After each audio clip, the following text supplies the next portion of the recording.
Good morning, this is Shalimar Steinberg, and today I'm going to be talking to you about dimensions and dimension styles.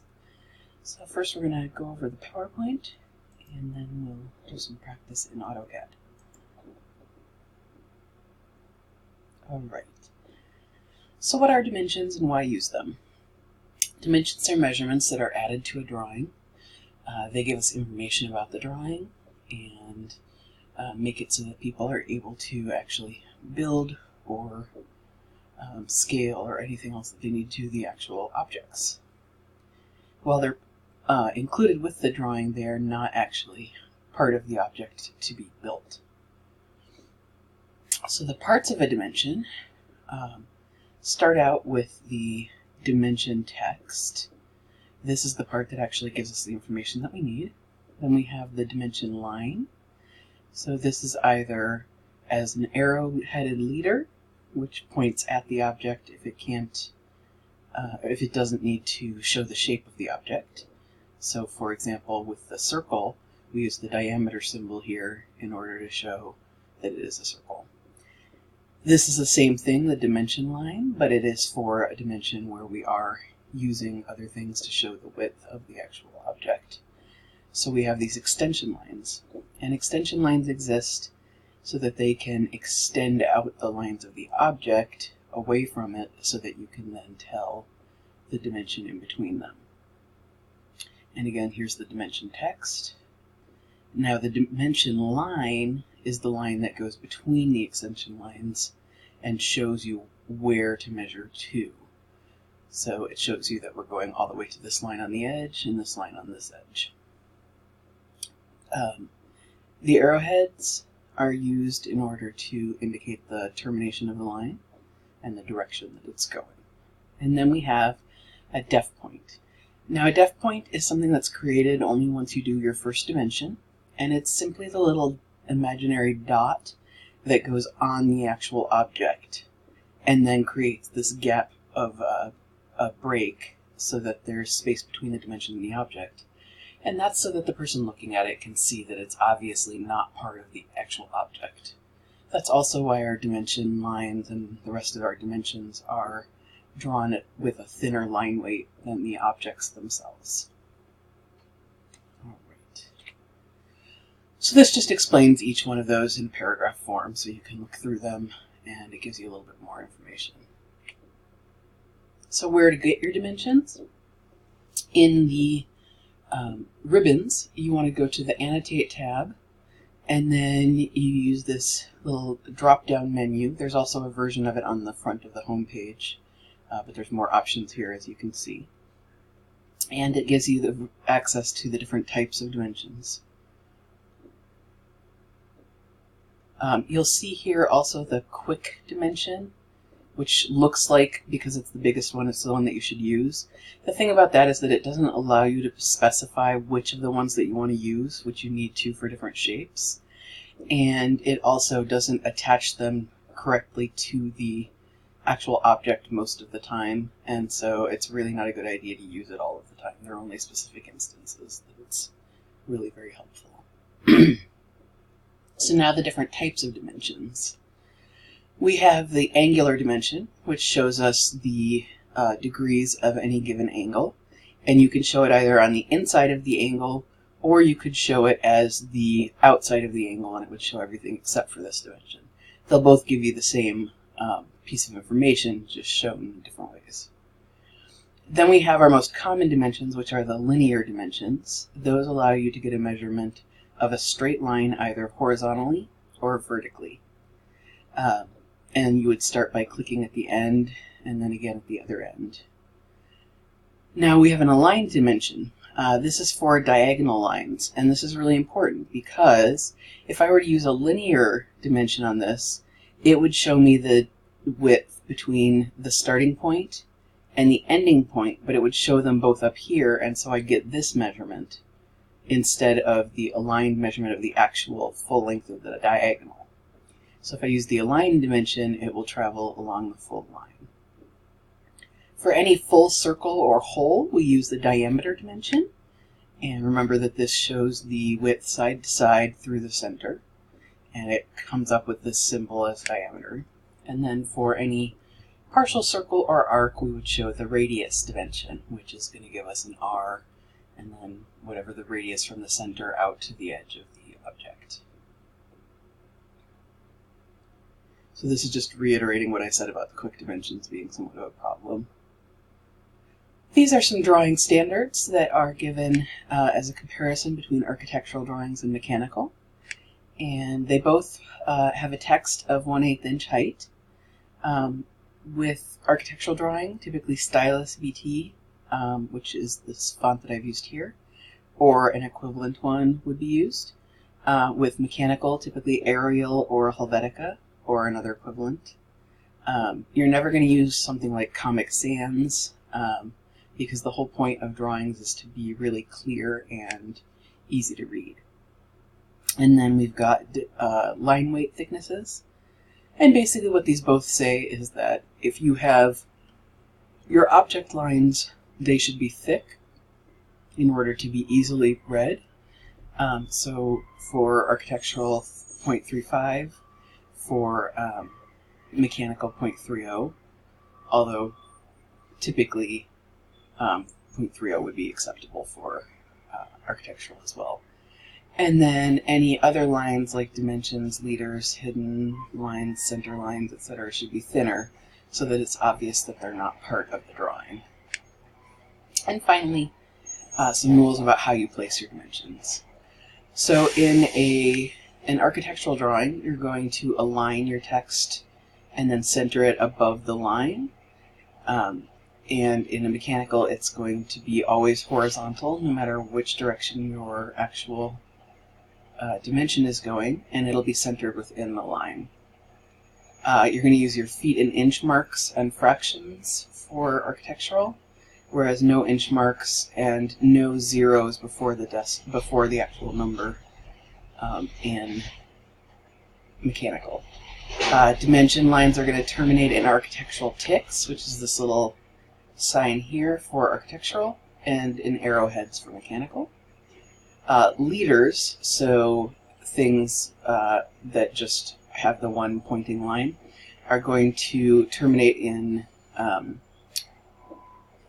arrowheads or dots for both, and must be angled between 15 and 75 degrees, or can have a curve. And the reason for that is, again, so that they don't look like they might be a horizontal or vertical line that's part of the object. Excuse me, I'm going to pause. What's going on? Sorry about that. Alright, let's keep going. And these are just examples of what each would look like in use on an actual object. So dimension styles are a set of rules that you can apply to all of your dimensions in a drawing. And they control what types of symbols you're using and the spacing and text, etc. that you want. There is a basic standard dimension style, but most people think it's really blocky and kind of ugly looking. And dimension styles can be set up in advance and as part of a template, and I will show you how to do that in this video. So once you're in the Dimension Style Manager, you're going to make your changes by selecting Standard as the base, then choosing New, and you're going to name your new dimension style, and you typically want to name it something based on some part of it that's a main thing, like whether you've set it up for mechanical or have a certain amount of precision set in it for a number of zeros that you want, or things like that. And then you'll say Continue once you've named it. Then under each section, you will make the changes that you want. So this is where you would change it if you were switching from arrowheads to architectural ticks, for example. And this is where you could change your text style to be either Arial or one of the other ones. And where you can change your text alignment to horizontal or aligned with your dimension line, depending on which type you're doing. This is where you can change your precision format. And so you can change your units to decimal or architectural, your suffix if you want it to say inches or centimeters or something like that after it. And the precision is, again, how many zero spaces are going to show after your number. And then whether you want leading or trailing zeros. So for example, in architectural, you don't want trailing zeros. In mechanical, you don't want leading zeros. And then if you had tolerances, and tolerances allow you to say specifically if you're doing something that has a really fine fit, it can be this dimension and then give or take this dimension and still be considered a good fit. And so you can say plus or minus by doing symmetrical, or you could change that and have just a plus or just a minus, or you could have separate numbers for the plus and the minus. So this is what the standard dimension style looks like. It has a precision of 4 zeros. The font is also the standard font, and it's going to assume arrowheads for everything. And it's going to show center marks on all your circles. Some of the common changes that people make to their dimension styles, you can have it do a text override. So if you do not need to give the measurements, but you need to say, like if you're making a diagram of how to put something together, this is the width versus the height, so that people know which direction to face the boards, etc. You can add a suffix if you need to add something on in a word. You can add alternate units. And so this is just in case, for example, you're drawing something mechanical, so you've put in the decimal units, but you think your builder may be using measuring tools that are in architectural measurements or something like that. You could give them the architectural measurements as well. And the reason that alternate unit ones are in brackets like this is because they are not considered the real dimension of the object. That would be the decimal one. But sometimes just having the information is nice. And you can change the precision again, how many spaces you want after the decimal to show. So this one gets rounded up to this one. And then this is what the original version would look like. And so we showed this drawing with the standard dimensions. If we had made some of these choices and added tolerances, this is what the dimensions for that same object then would look like. And there's a note there about what the object is made out of. So this is what the dimensions again would look like for that one section of it. And these are some common rules about dimensions, basically. You want to keep them on a separate layer because when you are, for example, sending something to be cut out on a CNC machine, if you have the dimensions attached, it will try and cut out the dimensions as well. So you need to be able to turn those off. You want a dimension towards the end of your project, or you could end up having to move them around as you try to add more objects to your drawing. Use your O-snaps to confirm what part of the drawing you're snapping to for your dimensions. It's very important or you'll end up with small decimal differences which can add up later. It's useful to give all your dimensions a specific color and use that color in most of your drawings so that you always know where are your dimensions. And then after you create your first dimension, AutoCAD creates a new layer for the def points. It's only for those little points at the end of an extension line, and it doesn't print, so you don't want to draw anything on it. You want even spacing between your dimensions and your object lines. And so the first dimension should always be 0.4 inches away from the object, and any further line should be another 0.24 out from that. You can overlap extension lines, the lines on the sides, but you cannot overlap the dimension lines where the actual text occurs. And that's because it can get really confusing really quickly.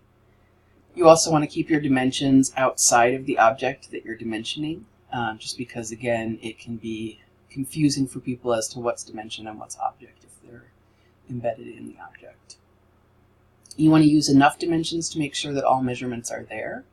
One dimension left out can hold up a project until they can get a hold of you. But you also don't want to over-dimension, because if you have the same dimension shown in multiple places, that leads someone to wonder if they're missing something, if there's a reason why you did that. So you don't want redundant dimensions. And finally, if you need to override one dimension for something specific, like typing in additional text or anything like that, you can change it in the properties, or you can, similarly to text, double-click on it and it will open up a box. All right. So now we're very briefly going to look at actually using the dimensions in AutoCAD. And so I'm just going to have a couple of objects.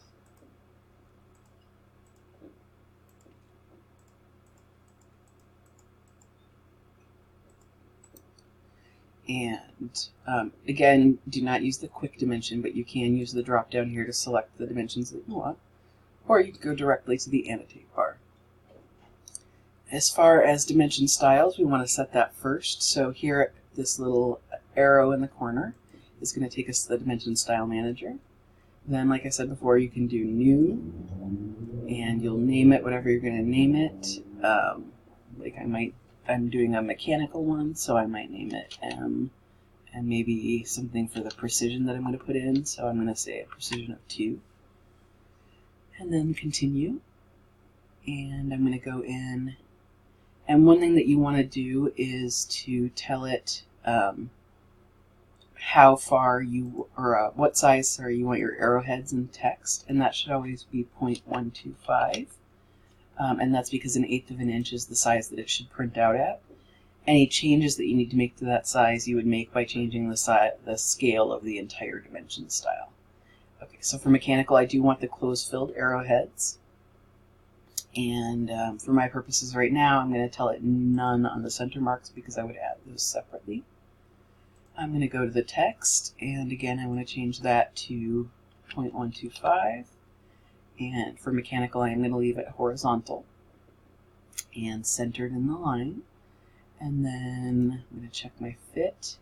This is where I could change the overall scale of the entire layer. I could also change that later by typing dim scale, and it will bring up the same alternative. Primary units, I do want decimal, but I'm going to take it down to 2 zeros of precision.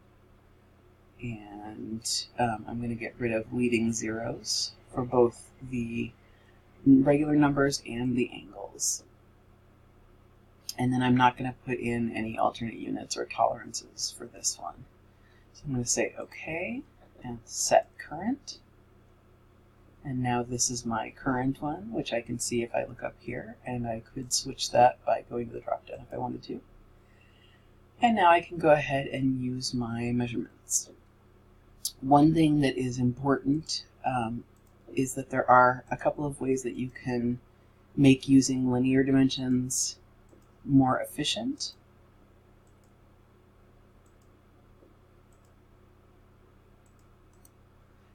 And I'm going to show you both of those. So just a second here while I get you some objects to work on.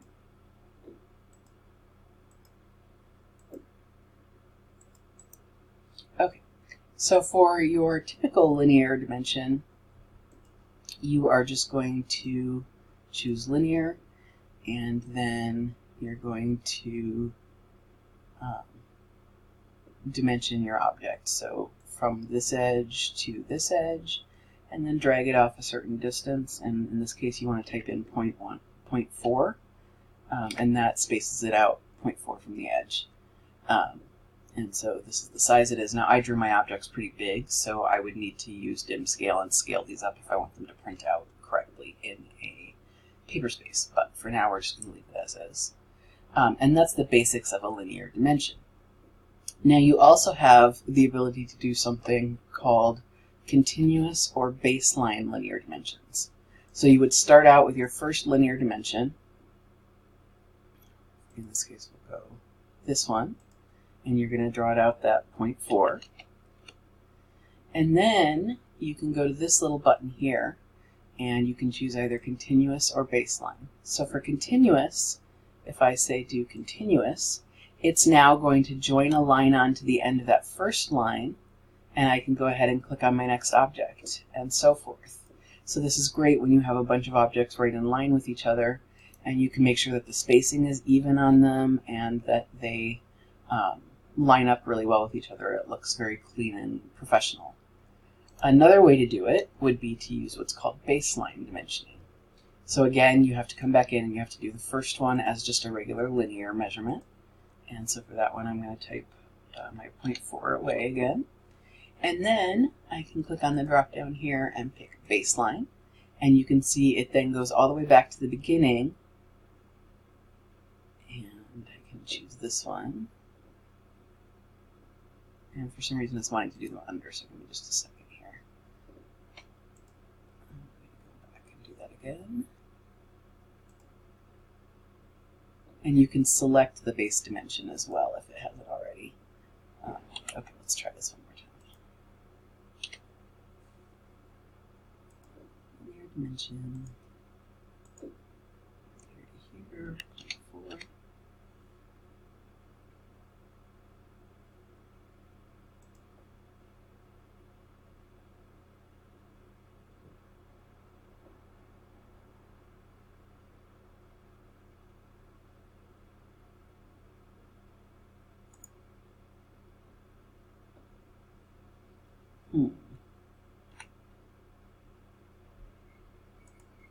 Well, for some reason it's glitching on where it's putting the end, and it may be a dough snap that I have turned on. I'm going to try it on the side just to see if that will work more easily. And we'll do this one and draw it out. 0.4. And then we'll go ahead and use this one and put it in right there. There we go. And now it puts them the same distance apart, it stacks them nicely, and you can see clearly this one goes to the smaller distance, this one goes to the overall distance. Alright, so those are the baseline ones, and continuous. Then we have our aligned, which lets us do our diagonal lines.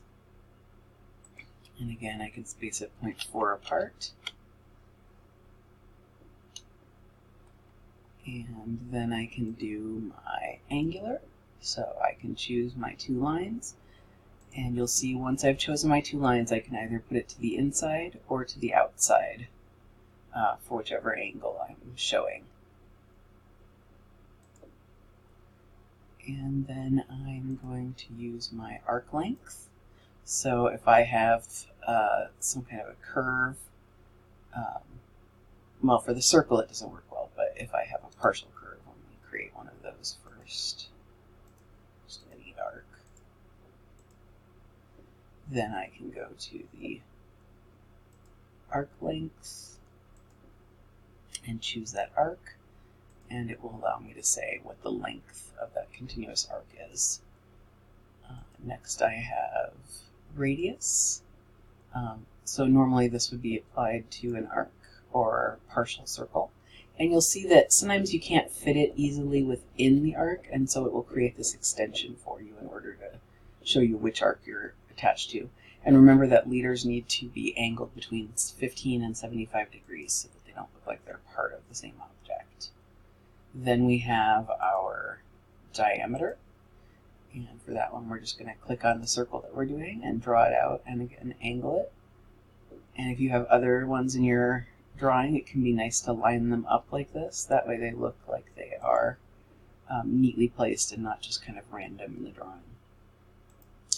Finally, you'll see that we have ordinate dimensioning. This is used when you have a lot of things that are going to be dimensioned along the sides of an object. And they help you maintain accurate offsets of the features. And so this is the one place where that quick leader can actually be somewhat useful, because you're just saying how far the object, or what coordinates, sorry, the specific objects are at from your center point, which is the corner of your object. And then we have a jogged one, which allows you to create a dimension when you have a really difficult time fitting into a space, and so you can create one that kind of jogs off into the distance. Alright, those are the basics of your dimensioning, and have a good time.